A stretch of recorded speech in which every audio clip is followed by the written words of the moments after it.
What do you get when you take an 80s pop song and stir it into some nightmare fuel? You get Marilyn Manson's version of the song Sweet Dreams, originally by Eurythmics. Today we're going to talk briefly about the backgrounds of both versions of the song, and then dive deeper into some of the music theory behind the Marilyn Manson version. We'll be looking closely at the scales and chords that give this song its supreme chill factor. For those of you who want to get closer to their guitar goals in less time, I just want to throw in my free guide as a gift for you. If you're trying to nail your chord transitions, shred faster, or unstick yourself from any rut you may encounter, this guide will get you there faster through scientifically driven consistency and goal-setting strategies. Download the free guide by using the link in the description, or you can go to zachsharguitar.com and download it there.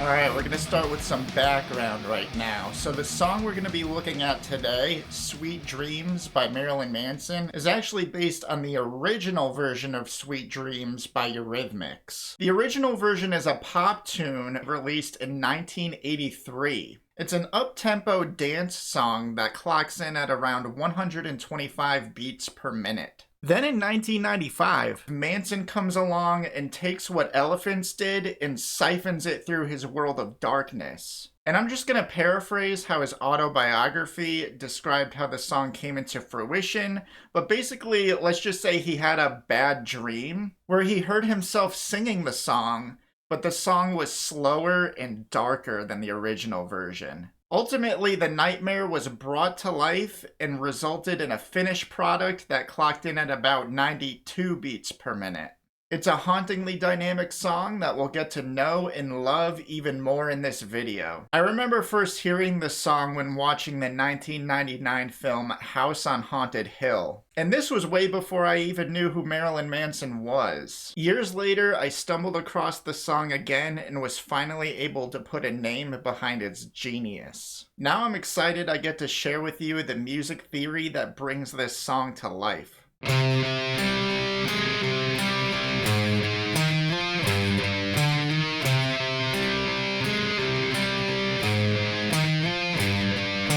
So we're getting started with the main riff of this song. The main riff is in the key of C minor, and as far as I know, the original version is also in the key of C minor. So the main scale that's used in this riff, or at least the start of this riff, is the C minor scale, otherwise known as the Aeolian mode, okay? So I'm going to show you that real quick.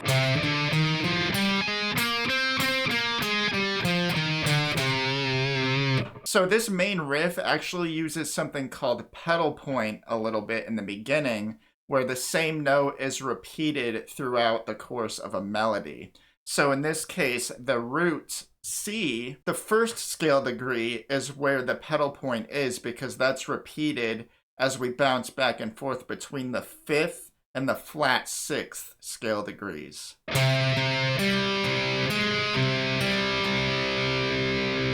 I just want to note how much creepier this thing sounds when it's even slower than the slowed down cover version. I mean, do you guys agree, or? So after the first third of that riff, we jump down to the flat sixth that comes before the original C note that started us off, and we hit that twice. And from there, we use a technique that guitarists called a slide and go from the flat third to the fourth scale degrees. And I'm calling this the second section, and the whole second section that I just showed you actually gives us a little taste of the Lydian mode. Following that fraction of this main riff is a very similar pattern starting on the fifth of the C minor scale. And this gives us a small taste of the Phrygian mode.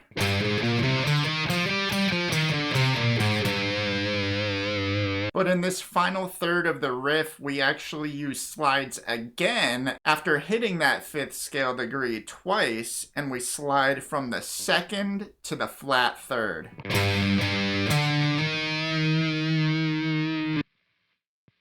And something I really appreciate about this song's arrangement is the variety that it uses, even though it's a very repetitive riff throughout this song. But when this verse is played after the first chorus, they actually use a wah pedal during the beginning of it. And that just adds a nice dimension to the whole thing. In addition to the bass and keyboards accenting the 6th, 5th, and 1st scale degrees, which ends up being the A flat, G, and C.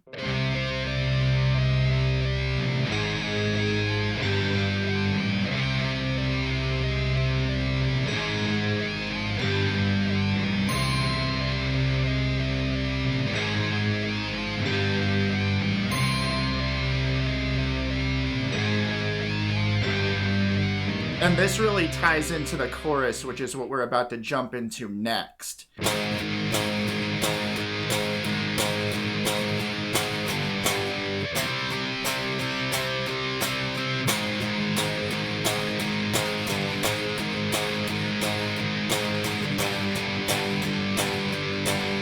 And what's really interesting about this chorus, and it's not something that's really ever seen in rock songs, let alone pop songs or anything of that nature, is that there's no lyrics during the chorus. And in this version of the song by Marilyn Manson, we just see a chord progression using some power chords. So in this song, each power chord has a root, a 5th, and an octave on the top of it. So I'm going to show you what that looks like during the first chord in the chorus, which happens to be a 6th chord. So we're going to go to that A flat note. And since before when we were in this spot, I was sensing some Lydian, we're going to count the scale degrees this way. We've got the root, the 2, the 3, sharp 4, and then the 5th. So we've got A flat as our root, E flat as our 5th, and then A flat again as our octave. And in the key of C minor, this would serve as our 6th chord.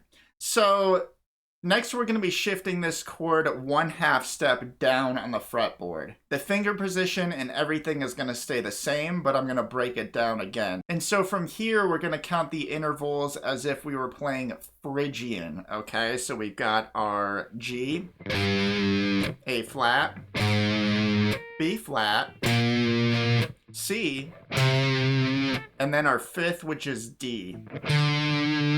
So you put the root, the 5th, and then the octave on top all together, we get this power chord. And in the key of C minor, this will serve as our 5 chord. And then lastly, we're coming up on the C chord, which will be our 1 chord. And so that's just taking the chord we just played and dropping it down or up in pitch 1 set of strings. And so this is where we'll be in the Aeolian mode. So we've got our C, which is our root. We've got our D, which is our 2nd. E flat, which is our flat 3. We've got our F, which is our 4. And then the 5th is our G. Put it all together with the octave on top and you get this. So the chorus, in summary, appears to be constructed of a 6th chord, a 5 chord, and a 1 chord. The progression is interesting because when it circles back to that 6th chord, it jumps briefly to the 5 chord for 1/8 note before continuing with the 6th, and then it ends back on the 5 chord.